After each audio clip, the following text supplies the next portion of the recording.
Let's make some carrot cake together.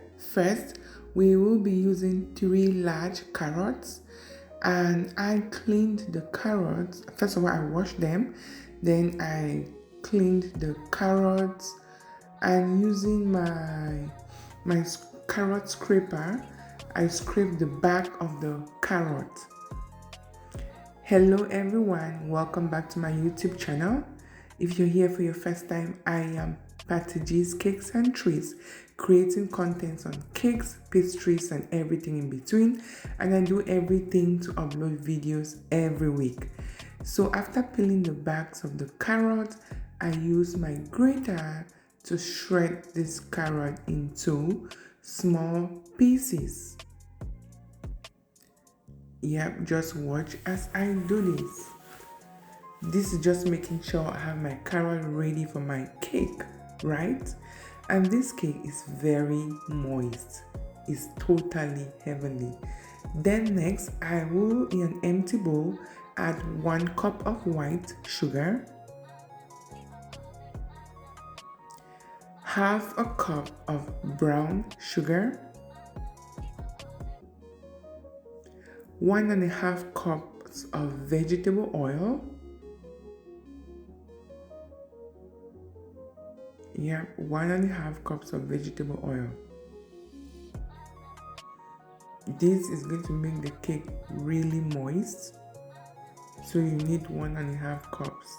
I emphasize on 1.5 cups of vegetable oil. So once I had the oil, the 2 types of sugar in a bowl, I used my whisk, my hand whisk, to mix everything together. There you go, I'm mixing everything together. Then I added 4 eggs. These are 4 large eggs, medium temperature.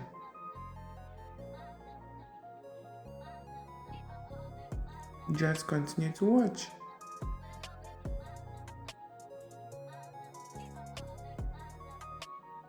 And still with my whisk, I mix everything together.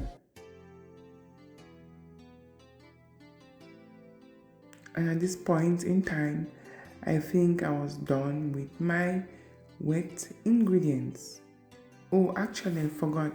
I added 2 teaspoons of vanilla extract.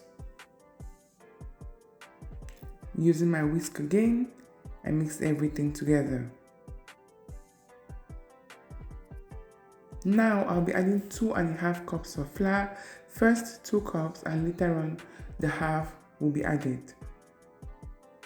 Then I added half a cup of Biscoff crumbs. So Biscoff Cookies crumbs. So I did grind the cookies and I added it to the mixture. So this is half a cup of Biscoff Cookies crumbs. This was a secret ingredient to this cake. It made the cake taste so moist and so yummy. So here I will be adding the half of the flour that I did not add before. Then I will be adding 1 teaspoon salt.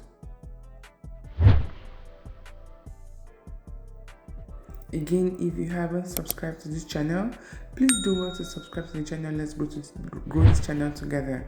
Then I added 2 teaspoons baking powder, half a teaspoon of baking soda, 1 teaspoon nutmeg powder,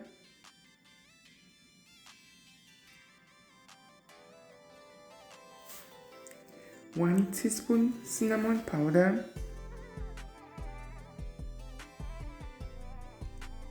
1 teaspoon cinnamon powder, and again using my whisk, I mix everything together.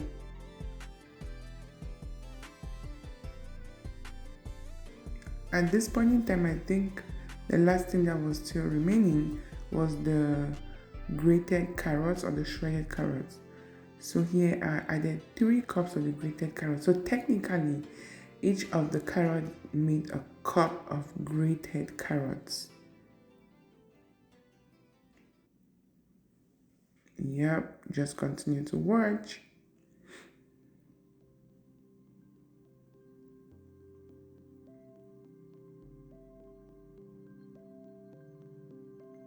Using my spatula, I just mix everything together to make sure everything got incorporated.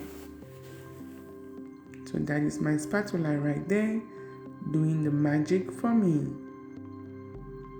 Continue to mix.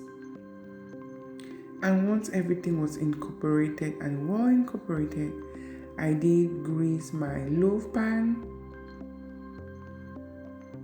Yeah, I greased my loaf pan and I had set my oven to 350 degrees Fahrenheit. That was the batter poured in the loaf pan.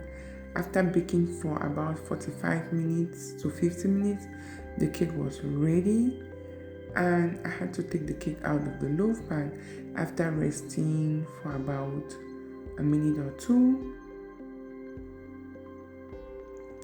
I transferred it from the loaf pan into my cooling rack. At this point in time, the smell was so good. I wanted to taste the cake so bad. So I got a knife. I cut through the cake, and oh boy, it tasted really good. The Biscoff cookies, the cinnamon, the nutmeg all came together to give this cake a perfect taste. Just continue to watch. This was quite an easy cake. Once your carrot was grated and the Biscoff cookies crumbs were crumbled together, that was it. It was just like a one bowl kind of a mixture. I continued to cut through, and everyone loved it. My kids don't care for carrot cake like that, but they loved it so much and everyone enjoyed it. If you've watched to this point, thank you so much for watching, and don't forget to try the recipe. I will add the recipe below in the description box. And thanks so much for watching. Don't forget, life can get bitter. Eat cake to make it sweet. Until next week, bye.